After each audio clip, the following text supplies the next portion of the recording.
হঠাৎ শুনি আমার দিদা মারা গেছে। দিদা দাদু ভাবে নাতনি আমার বড় হয়ে করবে অনেক কিছুই। এইদিকে নাতনি বড় হয়ে দিদার শ্মশানের ব্লগ ছাড়া করতে পারে না আর কিছুই।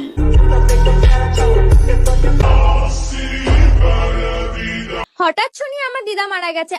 হঠাৎ নাতনি শুনছে দিদা মারা গেছে, তা শুনে নাতনি পাগলা গারোর থেকে ছুটে আইছে। কথা কি ক্লিয়ার না ভেজাল আছে? আর সবাইকে যেতে হবে শ্মশানে, আমিও और अभी तो रुको, क्लाइमैक्स अभी बाकी। দেরি না করে ঝটাপট রেডি হয়ে চলে গেলাম শ্মশানে। আর চলো আমার দিদা মারা যাওয়ার আর শ্মশানের ব্লগটা তোমাদের সাথে শেয়ার করি। আরে তুই শ্মশানে গেও শেয়ার করবি ব্লগ? তোর ব্লগ দেখার আগেই তোর মুখে থুতু মারবে লোক। আর আগে আমি একটু রেডি হয়ে নি, আর শ্মশানে গিয়ে কি কি হয় তো চলো পুরো ভিডিওটা দেখতে থাকো। আরে ভাই, একে কেউ আবার পাগলা গারদে রাখে আয়। এই ঠিক বললাম? শ্মশানে গিয়ে কি হবে না হবে তা আমি অত জানি না, তবে হ্যাঁ তোর লুক দেখে ভূত তোকে দেখে পালাবে। সাথে আমি ভেবেই পাচ্ছিলাম না কোন ড্রেসটা পরবো। তা শ্মশানে যাবে তাও ভাবছে পরবে কোন ড্রেস। শালা একে কেউ ট্রেনে লাঠি মারে ফেলে রে। আর একটু মেকআপ না করলে হয় তো। আরে কেউ একটু লাইট বয় সাবান এনে দে, খেয়ে মরে যাই।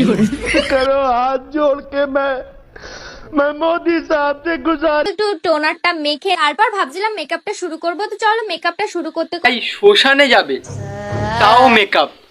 বলছি দিদি, দিদা মারা গেছে, দিদার আবার বিয়ে না। আমি ভাবতেই পারিনি আমার দিদা আমাকে ছেড়ে চলে যাবে। তোর দিদাও ভাবেনি কোনোদিনও আমি মারা গেলে আমার নাতনি কালো কুত্তা সেজে শ্মশানে যাবে।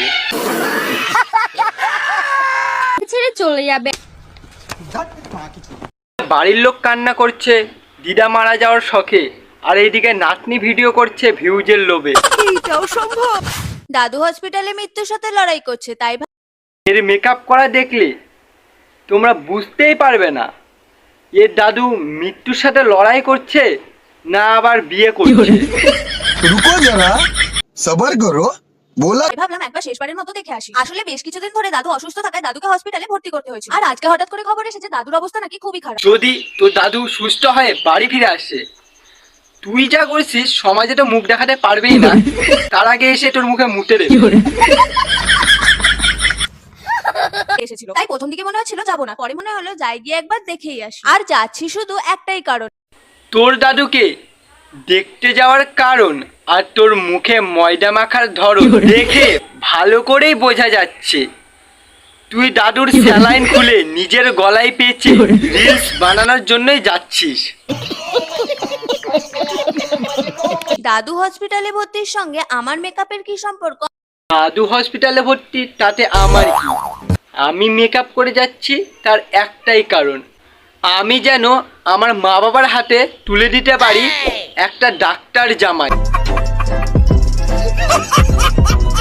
আরও অনেক নতুন নতুন ভিডিও আসবে বন্ধু, সাবস্ক্রাইবটা করো, আরে হ্যাঁ লাইকটাও করো, কমেন্ট করতে ভুলো না। তোমরা কমেন্ট করলে আমি আরও ভিডিও বানানোর উৎসাহ পাই।